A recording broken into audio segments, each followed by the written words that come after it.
kamera nwoke ama kamera nwanyị achọrọ m ikwu okwu gbasara Fada Mbaka na Ebuka Obi. ihe na-aga everywhere na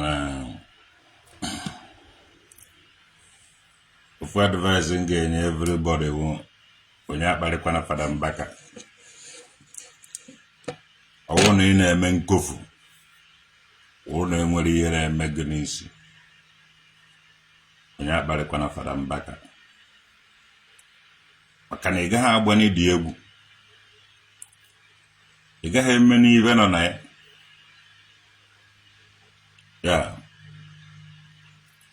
Ogo nnọọ egbeje dọji ya n'azụ ụlọ ịkparị ya Fada Mbaka, a ga-edikteti dị ya zụ ụlọ dị patikula ụlọ mgbọtụ ahụ noise mkparị ahụ si ya pụta. Nwanne onye ọwana ga respect ya onwe ya, anaghị amụ aka. Obodo a nọ na ya wụ Germany, wụ Catholic and Evangelist. It's a Christian country. Enwere everywhere Catholic dị everywhere. So agaghị amana ha amụ aka. Nwanne ije ha nụsọ ndị Catholic ọgụ, and ije ha asụ na ị na-eje Catholic na-akparị a Catholic priest. ị gaghị asụ na ị na-akparị a Catholic priest. Ụnụ niile nọ na social media na-akparị Fada Mbaka. Ebee ka afa ụnụ dị? Ka ebe a mụere ụnụ? Nwanne omeghe na anyị ma agwago your birth certificate ma enweghị aida na amụere gị na Catholic, ọ na amụere gị na Anglican, ọ na amụere gị na omenala.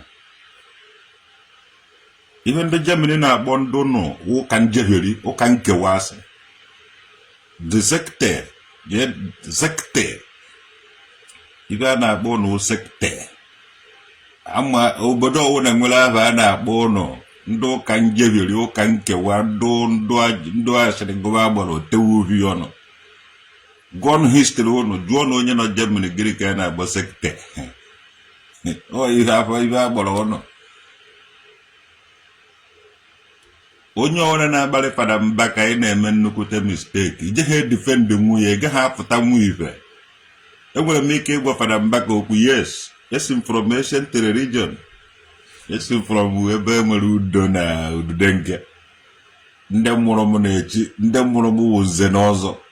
So echikwuru Fada Mbaka nze tupu echie Fada. So o si na the same family, anyị nwere si na the same family, the same lineage. So egbe a na-ekwu family something, enwere m to say Nigerian constitution, Christians, Muslims and the tradition. If na emere that our tradition, we are I want to ekwu, I want the ancient, I want to ekwu ime, I want the father, I want nna. I recognize the Catholic. Oh no, Jacko, no, then Jeveli, no can Jeveli, ni who na emefeli. Onye wana na akpali Fada Mbaka na emefeli. Onye wana na akpali Fada Mbaka, I say it. Ị na-emegheri. Nwoke ahụ nna. Nwoke ahụ nwere work to do. He's elected. He's appointed. He is a chosen. He's a servant. Unu nwa ji aka unu kpọọ onwe unu oku. Unu nwa ma ibe unu na-eme ebe ahụ, ọ dịsị RNG and the other states. Omenala anaghị eme RNG, Catholic anaghị eme RNG. Enwere usoro emume nke misa, usoro emume nke mas. Onye ahụ ka esi agụ ya n'ụwa niile. Eweta bulletin agụ ibe ọgụgụ, eweta ebe eji agụ ibe ọgụgụ nke ha si n'akwụkwọ dị nsọ, traditional nwoke dị. So ahụhụ na enwe structure n'ụwa ụka njeheri. ana ezughari here kedu nozi kedu onye nye tehem onye emeghe ibe asị akparị na ọ na-amụkwa ibe be ka ahụ rụrụ ka nyere unu ofu assignment ọwụ na eso na-ewuzighị katọlik ma ọ na-agbarị para mba ka jekene nwofe abago ebe ahụ abagodo jekere na katọlik ya ije ha emenwu ya go to Catholic, tell them that you are not more a member of Catholic. Go for your name. I won't have a good na Catholic. And not bad for them back. You may go for them back. More one bad for them back. You will a good thing I see for them back. A blah brag. Yes. You will a good thing I see for them back. Ikofu. Ewere gị tig na seat ndị nze ikofu ewere gị tig na seat of traditional worker ikofu because of her day job it takes before you check father it gap seminary school it pass through difficult it pass through ihe niile tufu echie gị Fada Mbaka need he preach to get anything. Ihe ọ nidiri wode akwụkwọ sign ya abe ọga nweta ihe ọ nidiri. Ihe ọ nidiri wu ikwu something. Ibe o nweta ihe ahụ. Fada Mbaka chọọ na were microphone kwuo na ụlọ kwa ụzọ a ga-alụọ ụzọ ahụ. Fada Mbaka nwere power. Fada Mbaka nwere to say. Ọfisi Fada Mbaka na-ekwu okwu. Ọfisi ahụ ọ nọ. Ode ọnụrụ n'ọfisi ahụ decha ibe sign send it anywhere a ga-ene ya anya ọsịsọ with the office of Fada Call.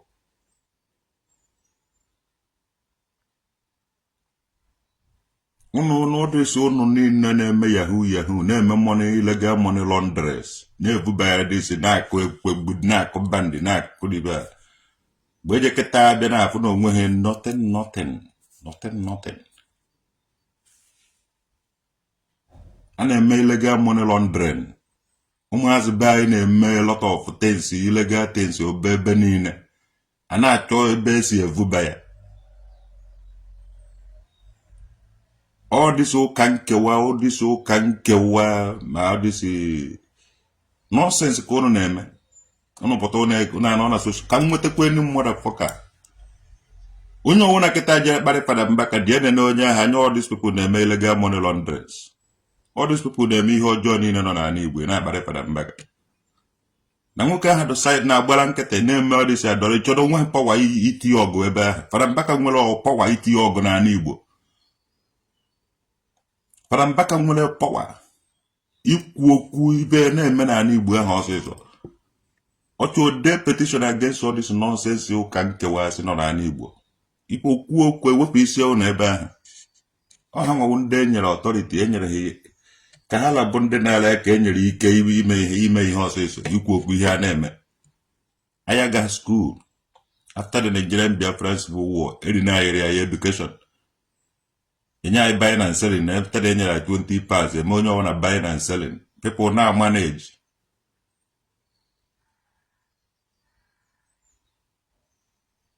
Fada Mbaka na-ekpokọ na-epik onye ọwụna na-edozi isi people. I could remember because when he came here na Catholic, without I told with the integration and the orientation of those Catholics, I am those will have by a level with the 20 pounds without the support of those Catholics. Ono na akpari Fada Mbaka today, some of unu nwere ike na aga ha dị ndụ. Onye ọna ga respect kwa onwe ibi isi ike dokịta. Ịmara na shop ga ebe nọ na-agba mbọ ebe ahụ ife ọwụ na ị na-eme na-awụghị megide mmadụ gbasibe mbọ ike ije na-achọ anọrọ n'igwe ebe a na-criticize mmadụ. Gịnị ka Fada Mbaka mere ụnụ? Nwoke ahụ ata na akwụ too much ife a na-awụ ọ gafego 60 years. Nwoke ahụ ataga afọ obi udo na a lot of families na Igbo na ahụ. Many people don't do today because of that man. Onwe onye je ekwu ihe ọma Fada Mbaka mere. Oh, ide na drag ya. Onwe onye je ekwu nke ọma o mere. Okay, a lot of people hope. After I 20 pounds, I may abandon everybody. Many people are abandoned. Only visit you now 100 Catholic here. Only visit you no. Can they visit you never tell no something now who those Catholic.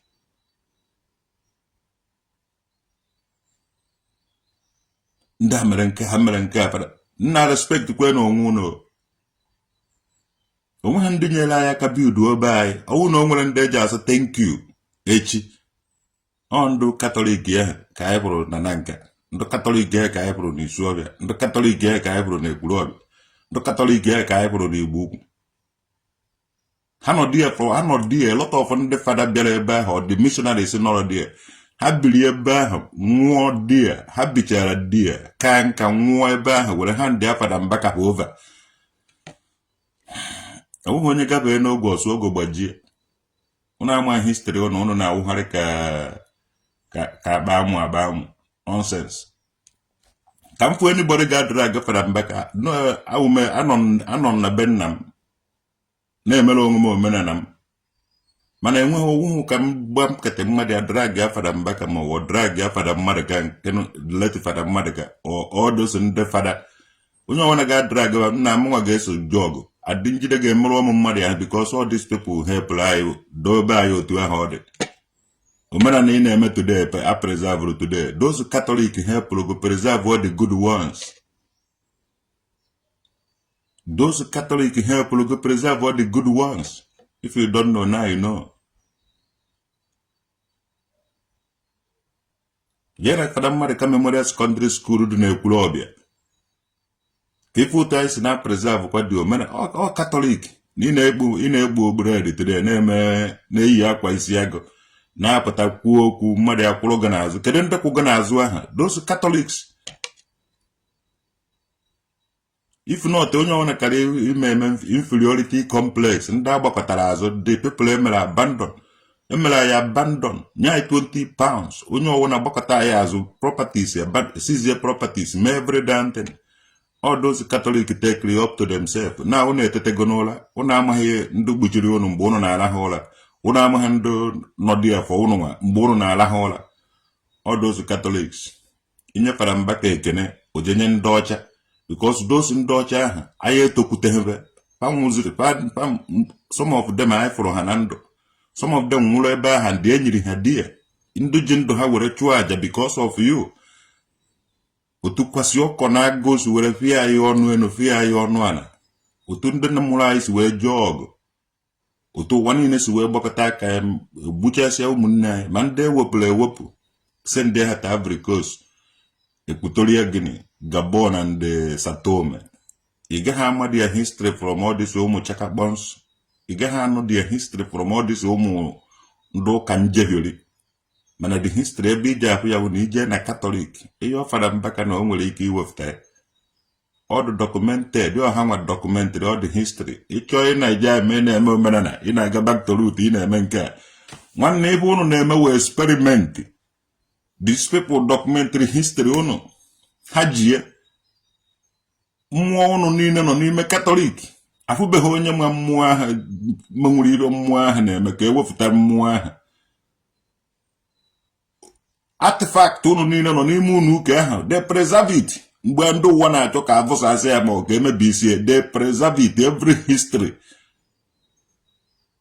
by ya gaba ya ibe na 21st century onweghị ibe nwere ike ịbụ na ọ dịsị chakakpọn churches enwe history baji Fada Mbaka ji history ono Catholic ji history ono boshi amụrụgo ọdụ ebe ahụ afago ndị mụrụgo dudobere dia ebe fasi faji everything onweghị disi ọdịsị ụmụ chakakpọn so ọdụ onweghị ibe nọba na brand don't follow them don't join them abalịkwana Fada Mbaka bosi ikwuwere okwu ka onye nwa ibe ijekwuru ndị Catholic ya demand ya ibe ahụ baji ọdụ ebe ahụ o nwere ekwe ndị isi ọbịa na-akpa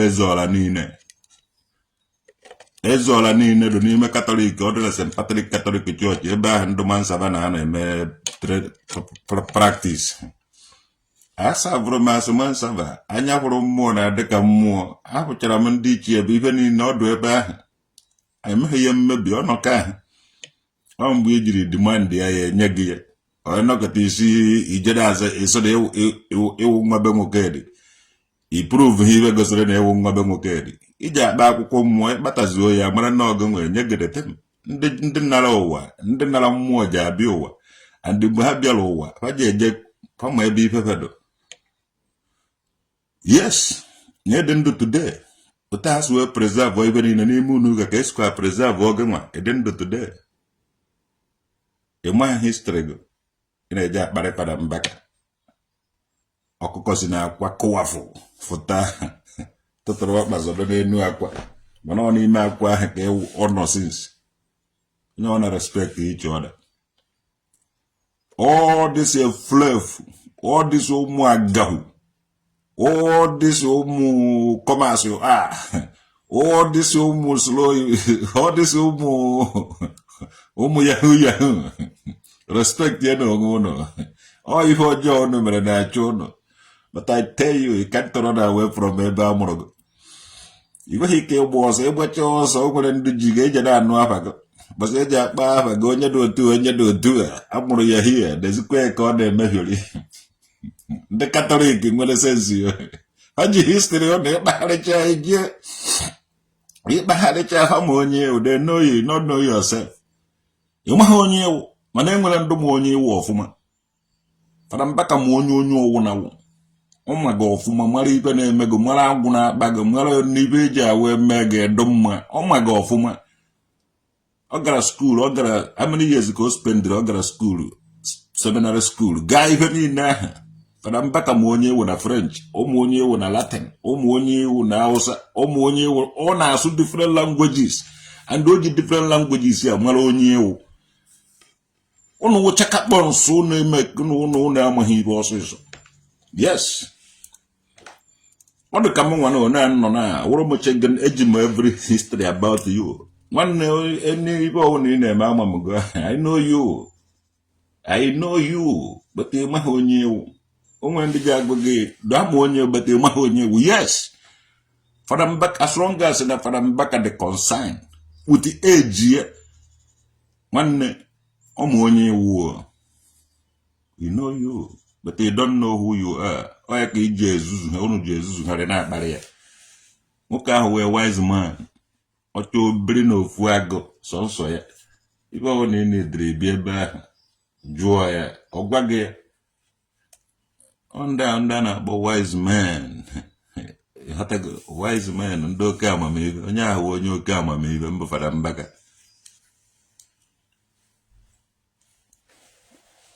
so ọ na-akọpị ịnagide iwe driver ịna-anya tuke ije mwafuru trela vunye mwafu na express ije ha eme nwunye you're not a driver yes ọ na-akpaliziri Fada Mbaka ọ na-abịa drag ziri anybody drag ya your business drag ya your shop drag ya akara aka gị drag yourself kwụwa onwe gị n'ọkụ onwe Fada Mbaka ahụghị your problem yes nwoke a na-agara onwe dị ọ na-agara onwe his own way ọ na-emere onwe ya ife even enye gị ewele just 10% of ụvụrụ Fada Mbaka dị n'ụvụrụ gị nwanne mmiri niile dị gị n'ahụ adịra ya kpa ụvụrụ gị akụọ njim kpasara aka so onye ọ na-vụrụ cross ya ọ bụrụ na ụnụ ama anaghị amụ aka Fada Mbaka ohu mmọnwụ ụmụazị ọbịa gbanye na mmanya ọwụhụ mmanya ntakasị asị ọwụhụ mmọnwụ ụmụazị onye ọ na respect onwe adị olugo mgbe ndị Igbo ji ebido na respect ndị Igbo kedu otu unu ga-esi respect kedu otu ndị Igbo ga-esi ebido respect iwe onwe ha unu ga-ebido respect ihe niile na-asụ asụsụ Igbo ihe niile nọ n'ala Igbo ma mmadụ ma mmụọ ụdị kwuru ụdị onye ọ na deserve respect unu deserve ha dịsị dragon unu na drag and ihe ahụ omenala na ọdịnala Igbo ya ihe anyị na-eme ahụ omenala Igbo drag mmadụ mmụọ anyị Igbo ji akụgbu isi chakwa ụnụ ọkwa ihe si m agwa ụnụ ọzọ onye ọ na ị na-adrag nwekwara mmụọ ya nwekwara mmụọ ovu mmụọ ya na-asobi ụwa and ka ị na-adrag onye a ka ị na-adrag dị mmụọ ya na onye ahụ so ị na-akpọna ka na mmụọ soro kwụwa ịmarakwa na ihe mmụọ ka a na-eme ịmarakwa na ihe mmụọ ka a na-eme marakwa onye na-adrag amakwara ihe ejide agwa gị because ụnụ na-eji adrag Fada Mbaka ọgwụkwa dibịa ji agwọta ụnụ omekwaghị onye ji ekpefụta nwa ụnụ na ekpere ụnụ na-eji adrag Fada Mbaka na ekpere onwe ụnụ ka ụnụ na-abụ ọnụ amakwara ihe nji na-agwa ya ụnụ nwekwara ike traditional nwoke dị ekwu okwu kwotuo ya na ọfọ ọ kwotuo ya wute law backdate ya wute ọfọ ike na ikwuo nke gị na ọ ga-agara gị otu o si gara traditional nwoke nwanne a nwere m na mmụọ na-akpọ udude nke Fada Mbaka ma maka udude nke ndị Igbo niile ma maka udude nke so I'm familiar with that mmụọ so I speak enwere m authority ikwu eze mmụọ ka ọzọ amụma amụma ka m na-eburu ụnụ ọzọ amụma traditional nwoke dị nwa udude nke mmiri kingdom na-eburu na amụma ụnụ na-eji adrag Fada Mbaka omekweghị dibịa ji agwọta ụnụ Fada Mbaka ụkwa eze mmụọ ọkwa nnukwute eze mmụọ kajara akajawa ibe ahụ ụnụ na-ekwe eji adrag Fada Mbaka omekweghị anybody and ndị ụwa nyere Fada Mbaka certificate ọdụ satisfied ụlọ Reverend Fada nnukwute eze mmụọ kajara akaja ụkwa ibe ahụ ka ya ji na-agwa ya ụnụ respect kwenu onwe ụnụ ka onye bịakwa be m sụm na nticha ejekwa m eticha nwa ụnụ akwụkwara m na akụkọ ndị pirate ụnụ nakwa eji akparị Fada Mbaka ụnụ ejikwa ego ụnụ jide egbu nna ma 40 maka eji anakọta ụnụ ego onyinye ahụ were gbuo nna ma 40 were saa na-eme nke a na-eme nke ọzọ amụkwa m ibe nji na-agwa ụnụ na-eje akparị Fada Mbaka onye ahụ dịrị ụnụ nwere ike were ụnụ gbanwere onwe mana onye ka ụnụ ji eji agbanwere onwe ụnụ onye ọwa na respect kwa iji ọda Fada Mbaka ọkwa nnukwute mmọnwụ ibe ahụ ọkwa nnukwu mmụọ yes onweghị Catholic priest nwere ike drag Fada Mbaka so ebe ndị Catholic priest enweghị ike drag Fada Mbaka ọnụ nwa wụ ndụ sekete n'ụka njeheri ọnụ nwa wụ chakakpọns ọnụ nwa wụ chakakpọns ji adrag nwunye Fada Mbaka nwegoro level ọdụ ka amị enwere rank respect enu Fada Mbaka koso and ndị omenala ndị ọdịnala ọwụnụ na-defend the priests in your land ọwụnụ na-defend ndị ụkọchukwu nọ na anaba ụnọ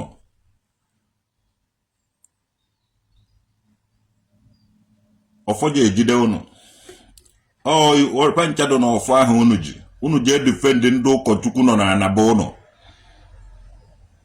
so ana m challenge ndị omenala niile ka unu stand there defend there Fada Mbaka na all the motherfuckers ga-drag ya all the priest ordained priest because onwe ihe mere Fada Mbaka na anaba anyị ndị Rome ndị ọ na-arụrụ ọrụ ga-ajụ anyị maka ya so ọ ibe a ka unu ji eji defend ndị ụkọchukwu niile nọ na anaba ụnụ ọ dịsị ndị chakakpọns ndị ụka chere were ndị ụka anata ewere ndị ụka njeberi agụji agụgodo ya ebe basị were bịa because anyị amaghị ebe basị were bịa 419 ka ha na-eme anyị ma ndị Fada Mbaka na-arụrụ ọrụ and anyị nabatara ndị ahụ na anaba ndị ahụ a play great roles in our land so anyị na ha wụ nwanne ha wụ ndị na anyị wụrụ ndị ana sometimes I wụrụ ndị ana ha wụrụ ndị sometimes I wụrụ ndị na ha wụrụ ndị ana so anyị na-awụ ofu ihe